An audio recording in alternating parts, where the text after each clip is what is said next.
Hi class. In this third and final video, we are going to be discussing how parenting styles can have long-lasting implications on a child's social development. So let's go ahead and get started. So as you can probably imagine, parents have a tremendous impact on their child's development, whether it is their biological development and the type of food that they're providing with their child, or the nourishment that they're providing with their child, or their cognitive development and how they're interacting with their child or reading to their child. Um, they also have tremendous impact on their social development. And here we start getting into specifically different types of parenting styles. But overall, before we get into parenting styles, it's very important to realize that parents have a tremendous impact on their children, not just specifically in early childhood, but throughout their child's entire lives. But we see that the parent's caregiving style has a very pronounced impact on a child's social development. And we start to see the early remnants of that in early childhood. And when we talk about parenting styles, we're going to be referring to Baumride's 7 different parenting labels or different parenting styles, ranging from authoritarian to authoritative, permissive, and neglectful. And we'll go through each one of these individuals. So these 4 different parenting styles, these are very popular in the developmental literature. These have received a lot of attention. These are in a lot of different textbooks. So it's very important that you know the differences between these different parenting styles. Now, authoritarian parenting styles, these are parents who impose rules on their children and they expect absolute obedience. These are individuals who say, it's my way or the highway. These could be individuals who have a very militaristic approach where you do not go up the chain of command. What I say is law. You do not question it. You do as I say. They're very, very strict individuals. Authoritative individuals, and I know that these are kind of difficult to separate, but authoritative individuals, these are parents who are demanding but also responsive to their children. They're going to set reasonable rules and enforce them. So they are strict and they have these high expectations for their children, but they are willing to explain the reasoning behind these rules. They're willing to get down to the child's level, like we kind of see in this image here, and explain why these rules are set in place and what the purpose of these rules are and how they're there to help the child or to protect the child. So they're strict, but they're reasonable and they enforce these rules. Permissive parents, on the other hand, these are parents who submit to all of their children's desires. These are parents who have very few demands of their child and little to no punishment. The child can basically get away with whatever he or she wants to do, or the parents will give them whatever they want. They might be overly indulgent of the child, but essentially there's very little pushback from the parents to try and modify a child's behavior. They just let their children do whatever they want. Oftentimes, this can be very detrimental for the child's development, which we'll get into here in a little bit. And the 4th type of parenting style is the uninvolved parent. And these are parents who have few to almost no rules or no demands.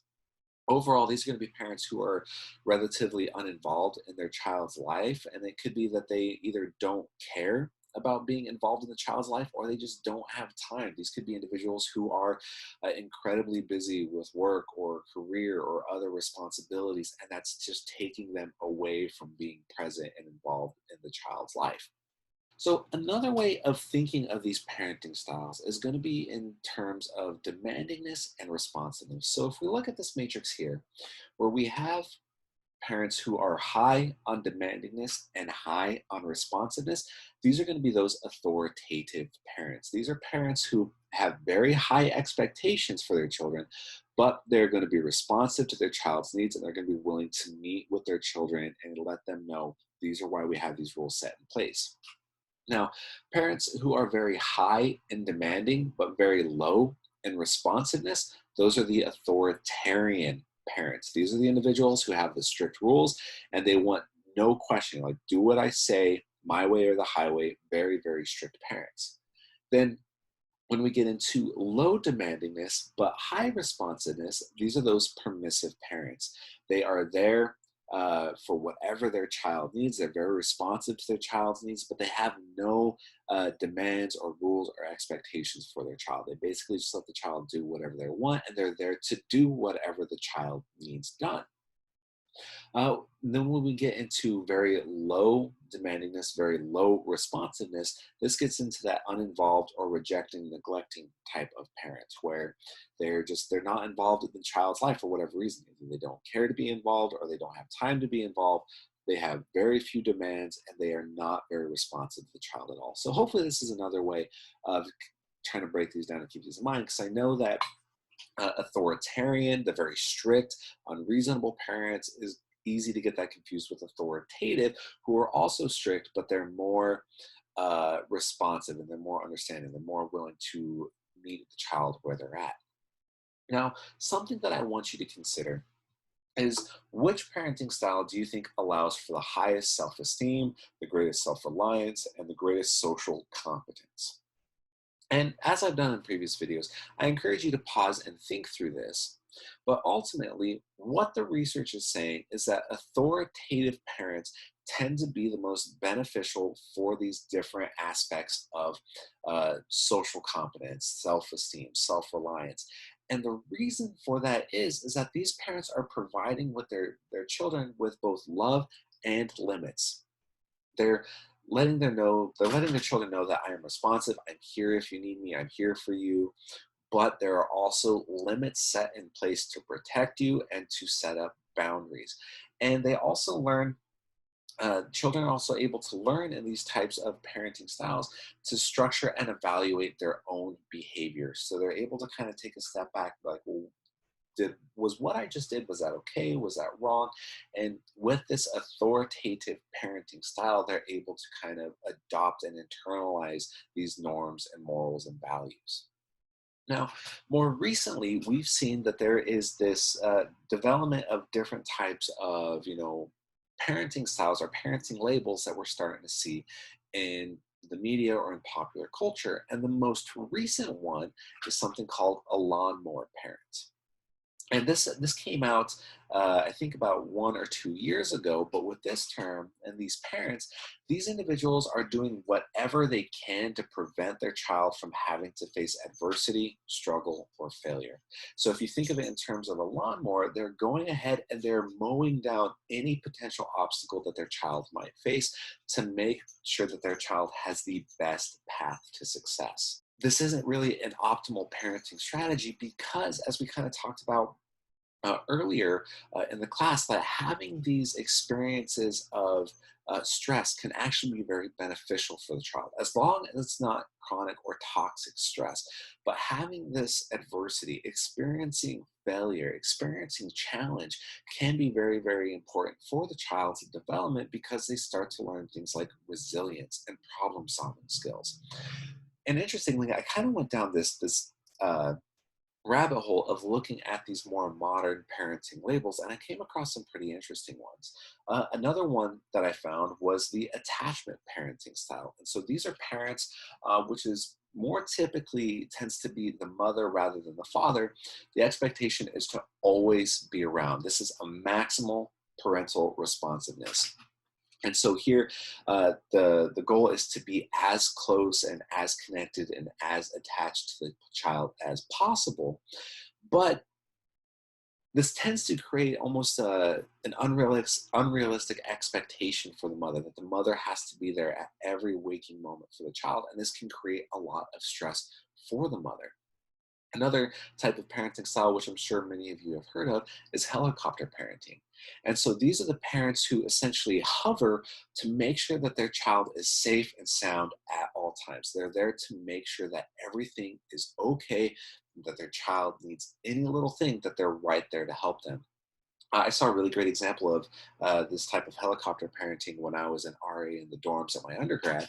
We were checking students in before the first day of class. The student comes up, I give her information. I was like, okay, we just need you to sign this saying that you have your key and that you know where your room is. And she turned around and started screaming, "Mommy, mommy." And her mom had to come up and she had to make sure like she was reading these things correctly in this very kind of interesting situation. But her mom jumped into action immediately, that type of hovering parent who was there in case their child needed absolutely anything.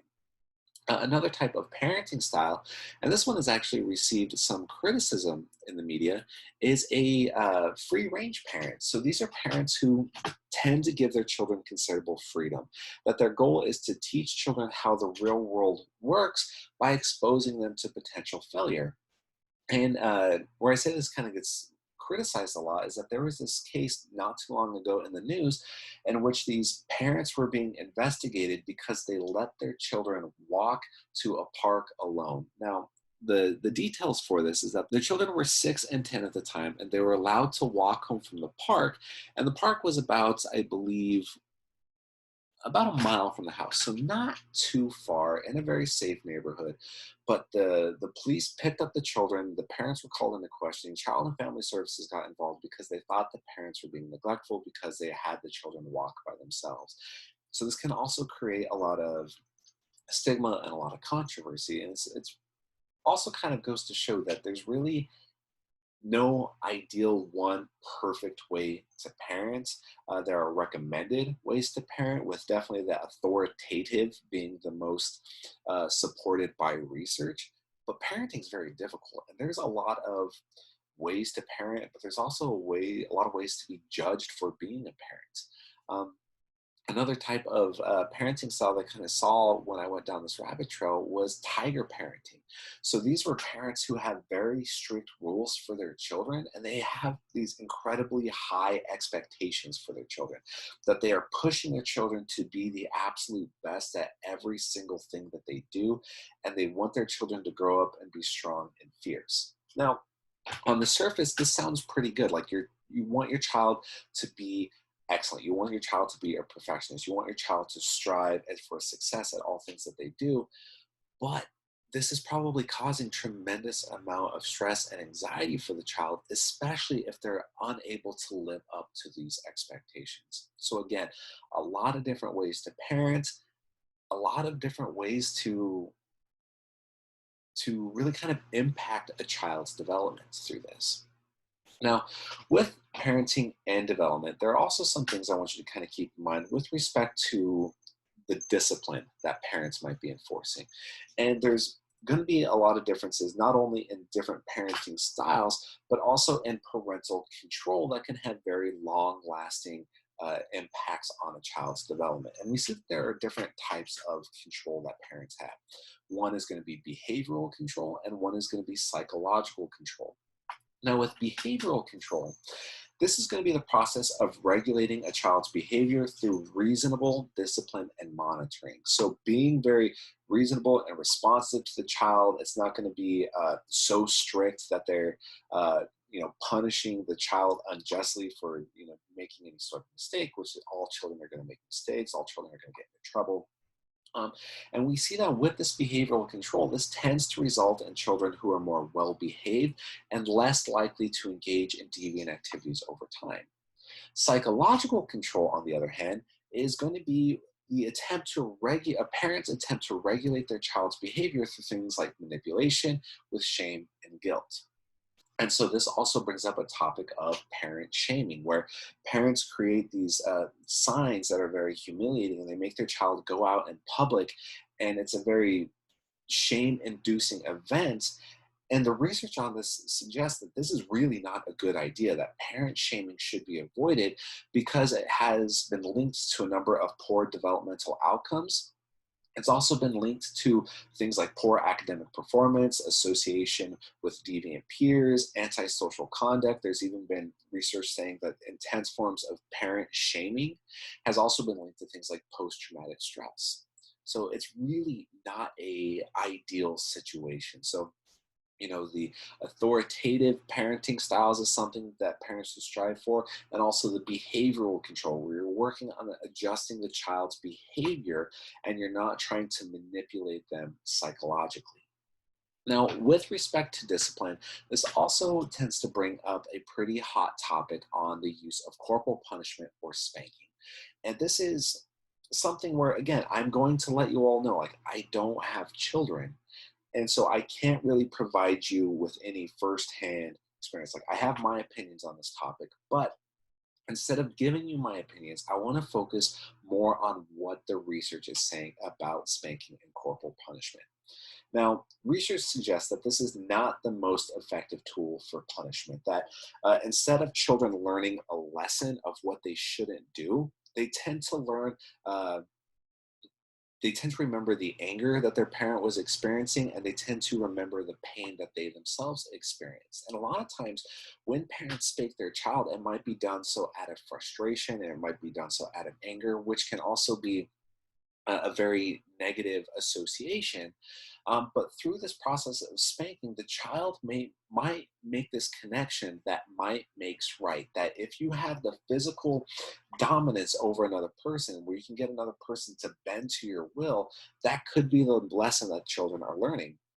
And the parent may also be serving as an aggressive model, so children might be likely to imitate that behavior in the future, or they might be especially likely to be abusive towards peers or other individuals later in life. Ideally, what the research has shown with respect to discipline is that things like timeout and induction tend to be the most beneficial. So, timeout is when you take a child and you physically remove them from the situation and put them into uh, just this timeout setting where they're alone and they can kind of think and process through what they did. It needs to be age appropriate. I think the kind of rule of thumb is 1 minute for every year of age. So every year that they get older, you add a minute where they're expected to sit there quietly.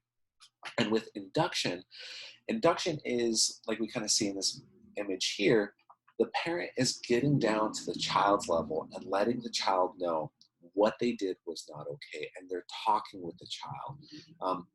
So if the child in this picture pushed her little brother and made her brother cry, the parent would get down like, okay, when you did this to your brother, it hurt him and it made him scared, and this is why he cried, and this is what he was feeling.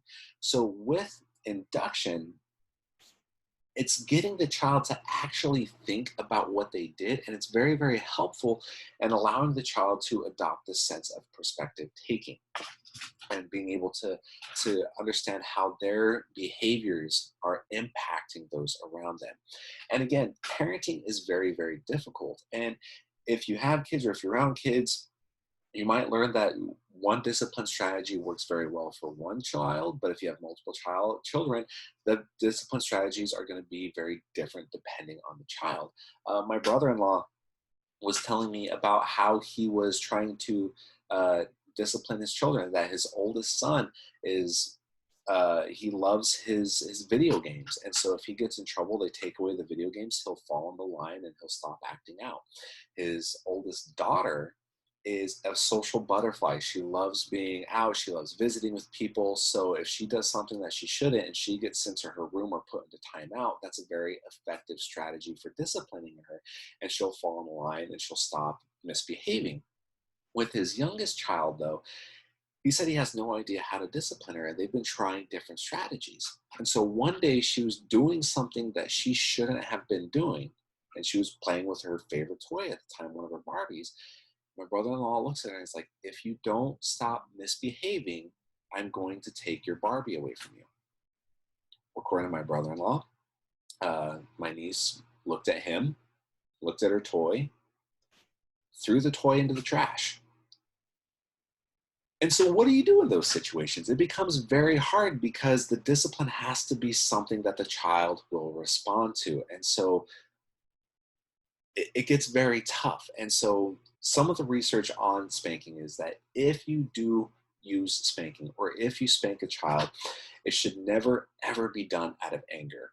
And also, incorporate induction and timeout and use it almost as that hard reset to get the child to stop that behavior, and then use induction so the child realize, okay, why did the spanking occur? Not that I'm advocating spanking, but I just know that from different perspectives or different backgrounds, people have some very strong opinions on this. And this is just kind of what some of the research is suggesting. Now, not just with discipline, but we see that there are a number of outcomes associated with the different parenting styles. And I want to focus on the 4 parenting styles that we started talking about with Baumrind. Now, we see that children of authoritarian parents And these are all going to be correlations. This isn't causal evidence. This is, again, just correlational. But children of authoritarian parents, the parents who are very strict, it's like my way or the highway, you don't question my authority. These individuals tend to be very anxious. They tend to be unhappy. They tend to have lower self-esteem. And they tend to react like their parents when they're frustrated, where their parents are almost acting as that aggressive model. For children of authoritative parents, these children tend to be very happy individuals. They tend to have higher self-esteem, and they tend to be able to successfully deal with frustration. For children of permissive parents, these tend to be individuals who are very impulsive or disobedient and rebellious. They don't really have any of that structure at home saying what you can or can't do. And this can be associated with poor achievement in school. And so, with the children of the fourth type of parent, the neglectful parents, there's a lot of problems associated in childhood and adolescence with this type of parenting style, where we see poor levels of emotion and self-regulation, lower levels of school achievement or number of school achievement difficulties, and also a number of antisocial behaviors. So, taken together, what I want you to keep in mind with respect to these different parenting styles is that children respond very well to structure and to discipline, but the discipline needs to be appropriate for the child. So things like induction, where you're explaining to the child what they did, how it was wrong, how it was making other children feel. But with these authoritative parents, these are parents who have that structure and those expectations and those guidelines, and they enforce those guidelines, but they're willing to explain with the child what is behind these, what's the reasoning, the rationale, and the children respond very well to this. Children need that structure and they respond very well to that structure. So in closing, parents can have a tremendous impact on a child's development, not just focused on early childhood, but this can happen throughout the entire lifespan. And we see that there are a number of different parenting styles. And I want you to make sure that you focus and know the difference between Baumrine's four different parenting styles: the authoritarian, authoritative, uninvolved, and permissive. And also know the different forms of discipline and how these can have different consequences. So behavioral control versus psychological control, corporal punishment versus induction and timeout. Which one is going to be optimal? Which one is most recommended? Because at the end of the day, parenting is very, very difficult. It's a very uh, noble endeavor, but it's also a very trying endeavor, and there's no one way to do it right. So one thing I want you to take away from this class is that we don't want to parent shame. Don't call parents out for what they're doing. Try and be supportive. If you have any questions over anything that we talked about in this module, I'd be happy to answer those questions. Otherwise, I'll see you soon when we start talking about middle childhood.